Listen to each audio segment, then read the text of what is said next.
നമ്മുടെ Sai Krishna secret agent എന്തിനാണ് അകത്തേക്ക് പോയത്?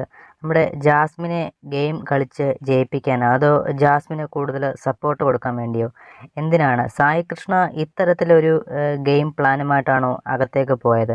സ്വന്തം കാര്യം നോക്കാതെ ജാസ്മിനെ കുറച്ചും കൂടി മെച്ചപ്പെടുത്തി ഗെയിമിലേക്ക് കൊണ്ടുവരാൻ വേണ്ടിയാണോ പോയതെന്ന് നമുക്ക് ഈ കാര്യങ്ങളിലൂടെ മനസ്സിലാക്കുന്നത് അങ്ങനെയാണ്.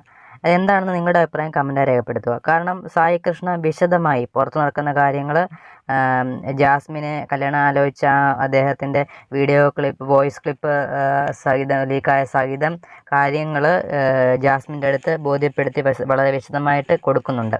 സായി കൃഷ്ണ എന്ന് പറഞ്ഞ ഒരു വ്യക്തിയുടെ അടുക്കൽ നിന്നും ഇങ്ങനെ ഒരു ഗെയിം പ്ലാൻ അല്ല നമ്മൾ പ്രതീക്ഷിച്ചത്.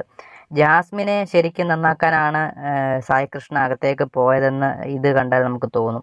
ശരിക്കും പറഞ്ഞാൽ സായി കൃഷ്ണ ഉദ്ദേശിച്ചത് ചിലപ്പോൾ ജാസ്മിനെ ഇനി ഗെയിമിലേക്ക് തിരികെ കൊണ്ടുവരാൻ വേണ്ടിയാണോ, അതോ ജാസ്മിന് ഇങ്ങനെയൊക്കെ പറഞ്ഞു കഴിയുമ്പോഴത്തേക്ക് ജാസ്മിൻ ഗെയിമിങ് കുറച്ച് ഡൗൺ ആയിട്ട് ഇത് ചെയ്യാൻ വേണ്ടിയാണ്, എന്താണ് ഉദ്ദേശിക്കുന്നത് മനസ്സിലാവില്ല. എന്തായാലും സായി കൃഷ്ണ പുറത്തെ കാര്യങ്ങൾ കംപ്ലീറ്റും ജാസ്മിൻ്റെ അടുത്ത് വളരെ വിശദമായിട്ട് പറയുന്നുണ്ട്.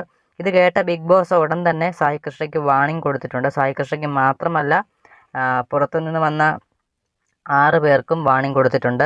അഭിഷേകും കുറച്ച് കാര്യങ്ങളൊക്കെ മറ്റ് മത്സരാർത്ഥികൾക്ക് പറഞ്ഞിട്ടുണ്ട്. അത് അവർക്ക് മൊത്തത്തിൽ വാർണിംഗ് കൊടുത്തിട്ടുണ്ട്. എന്തായാലും നമുക്ക് കൂടുതൽ അപ്ഡേറ്റുമായി ഉടൻ കാണാം.